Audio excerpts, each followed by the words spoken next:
Bienvenue dans Histoire d'enchères, le premier rendez-vous du Figaro dédié au marché de l'art.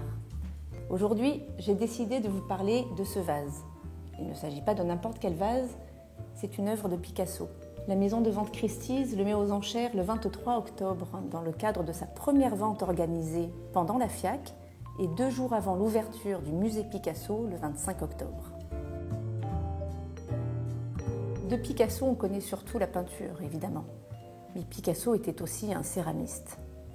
Il s'est découvert cette passion, il avait plus de 60 ans. Il était à Vallauris, c'était en 1946, un été.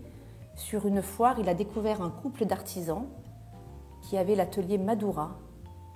Dans cet atelier, durant les 25 ans du reste de sa vie, il va créer des assiettes, des pots, des vases, des compotiers. Tout un travail où il va mêler la sculpture, la peinture, le travail de l'argile.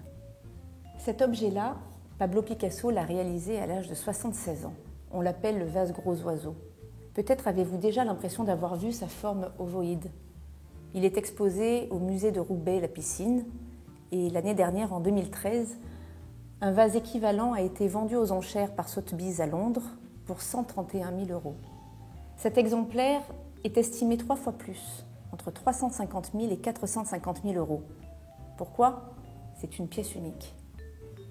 Picasso l'a modelé de ses mains. C'était un céramiste libre. Il n'avait pas fait d'école de poterie. Il travaillait à l'instinct. Il aimait beaucoup interrompre le tourneur pendant son travail. Il aimait, comment disait-il, tordre le cou des pots pour leur donner cette forme zoomorphe. Le sommet du vase, il en a fait un bec d'oiseau. Sur la panse du vase, il a mis 2 grandes anses qui rappellent les ailes d'un oiseau. Et puis directement, il a peint 2 gros yeux de chouette sous le bec de l'oiseau, le visage d'un faune, parce qu'il aimait s'inspirer de la mythologie, les pattes du faune sur la base cylindrique du vase. On dirait un dessin d'enfant. Il l'a mis directement au four, plusieurs fois. La matière a éclaté.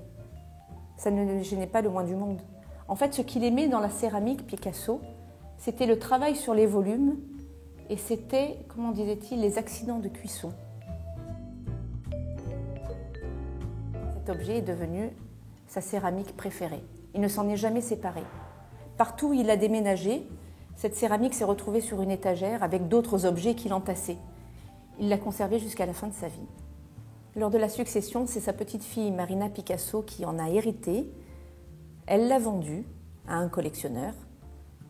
Celui-ci, le propriétaire actuel, a décidé à son tour de s'en séparer.